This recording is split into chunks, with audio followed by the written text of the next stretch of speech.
विपक्ष के जरिए एक नारा दिया जाता है, जब जब सरकार डरती है तब तब बल का प्रयोग किया जाता है, तब तब सरकार फेरबदल करती है। और इसका बड़ा उदाहरण जंतर मंतर पर देखा गया।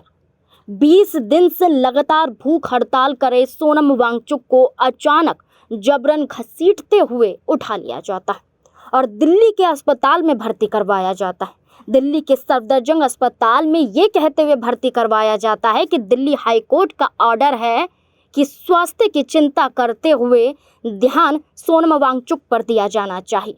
सफ़ेद कपड़ों से कवर करते हुए सोनम वांगचुक को ले जाया जाता है, अस्पताल में भर्ती करवाया जाता है। लेकिन अभिजीत दीपके साफ तौर पर कहते हैं कि ये दिल्ली पुलिस की गुंडागर्दी है, ये सरकार का दबाव है। सरकार ये कदम उठाने के लिए दिल्ली पुलिस को मजबूर कर रही है और दिल्ली पुलिस को जबरन सोनम वांगचुक को उठाना पड़ा। नए नए खुलासे हो रहे हैं।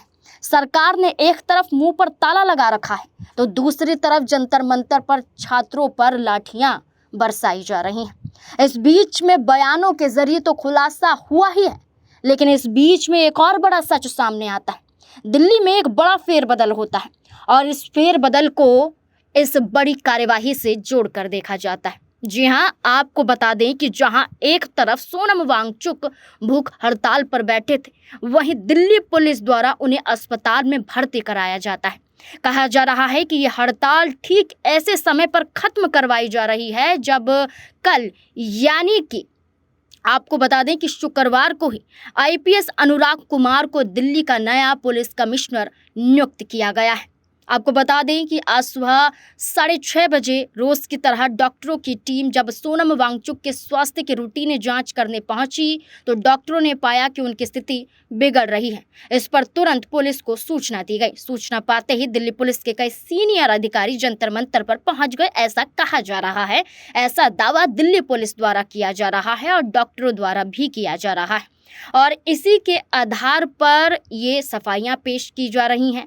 लेकिन सवाल खड़े हो रहे हैं कि इस बदलाव की ज़रूरत क्यों पड़ी, क्यों यहाँ पर ऐसे समय पर बदलाव किया गया जब इस्तीफे की मांग की जा रही है, जब कहा जा रहा है कि धर्मेंद्र प्रधान को अपना इस्तीफा सौंपना चाहिए, तब यहाँ पर बदलाव क्यों किया गया नए पुलिस कमिश्नर को लेकर? क्यों आईपीएस अनुराग कुमार को दिल्ली का नया पुलिस कमिश्नर नियुक्त किया गया और उसके फौरन बाद ही सोनम वांगचुक को उठा लिया गया?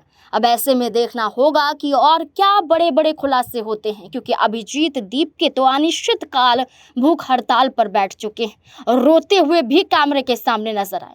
उनकी ये पीड़ा साफ तौर पर बता रही है कि हक की आवाज़ नहीं है, ये उन बच्चों की आवाज़ है जिन्होंने आत्महत्या कर ली, सिर्फ और सिर्फ सरकार की लापरवाही की वजह से, क्योंकि सरकार जवाबदेही पेश नहीं कर रही है और बच्चों को ही गुनहगार समझा जा रहा है। आखिरकार कब तक सरकार गूंगी बहरी रहेगी? अब सवाल कई खड़े हो रहे हैं।